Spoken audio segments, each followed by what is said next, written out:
In the 1960s, a scientist named John B. Calhoun set out to create a paradise. It wasn't for humans, but for mice. He built a utopia with everything a mouse could ever desire: unlimited food and water, a perfect climate, and absolutely no predators. It was a world designed for endless growth and prosperity. But what unfolded in this perfect world was not a story of utopia. It was a descent into a nightmare that sociologists still study with a sense of dread today. This is the story of Universe 25, the chilling experiment that might have predicted a dark future for humanity. Calhoun began with just 4 pairs of healthy mice, placed into this carefully constructed environment.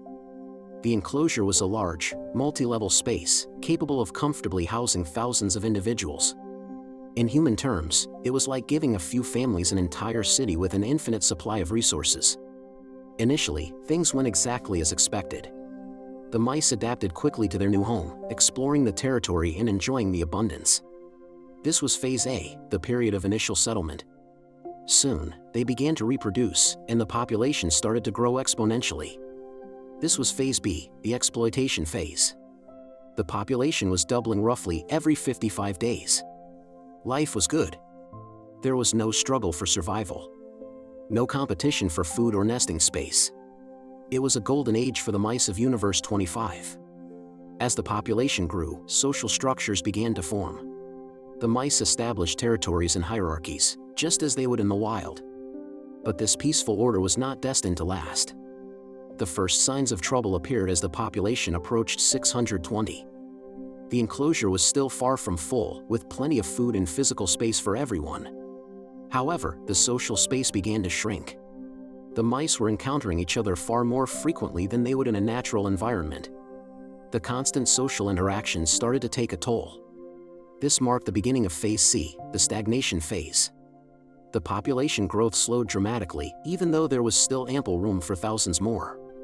The social fabric of the mouse society began to tear apart. Males who would normally defend their territory and their families became stressed and aggressive. Fights broke out not over resources, but seemingly out of sheer frustration and social pressure. Eventually, many males simply gave up. They withdrew from their social roles, becoming apathetic and listless. They stopped defending their nests, leaving the females and the young vulnerable. The very foundation of their society, the family unit, started to crumble. The females, abandoned by the males, became increasingly aggressive themselves. They had to take on the role of both provider and protector, a burden that proved to be overwhelming. Their maternal instincts went haywire. Some became neglectful, abandoning their young. Others became violent, even attacking their own offspring. Infant mortality skyrocketed. In some areas of the enclosure, nearly 100% of the young did not survive to weaning. The promise of paradise was turning into a living hell. Calhoun observed a new generation of mice growing up in this chaos. These were mice who had never known a stable social world. They never learned the normal mouse behaviors of courtship, mating, or parenting. A group of males emerged that Calhoun dubbed the beautiful ones. These mice never engaged in fighting or mating. They spent their days simply eating, drinking, and grooming themselves. Their fur was sleek and healthy, and they bore no scars from conflict. But they were socially sterile, completely withdrawn into themselves. They were physically perfect but behaviorally dead. Their female counterparts also withdrew. They congregated in the upper levels of the enclosure, showing no interest in mating or raising young. They were living in a state of self-imposed isolation. The society had fractured into isolated, non-interacting individuals. The social bonds that held them together had completely dissolved. Calhoun called this phenomenon the behavioral sink. It was a state of social decay where the animals were physically alive but had lost the complex behaviors necessary for their species to survive. The population peaked at 2,200 mice, well short of the 3,840 the enclosure was designed to hold. After this peak, the decline began. No new mice were being born, and the existing population was aging. The last conception in Universe 25 occurred on day 600 of the experiment. From that point on, it was a slow, inevitable march toward extinction. The population dwindled as the last of the mice lived out their solitary, meaningless lives. The beautiful ones and the isolated females were the last survivors. They were the inheritors of a world of abundance, but they had lost the knowledge and the will to continue their society. The last mouse in Universe 25 died on day 1780. The paradise that was built to foster endless life had become a tomb. Calhoun's conclusion was terrifying. He believed that for a species like mice, and perhaps for humans, there is a limit to the number of social interactions an individual can handle. When a society becomes too crowded, not in physical space but in social space, individuals become overwhelmed.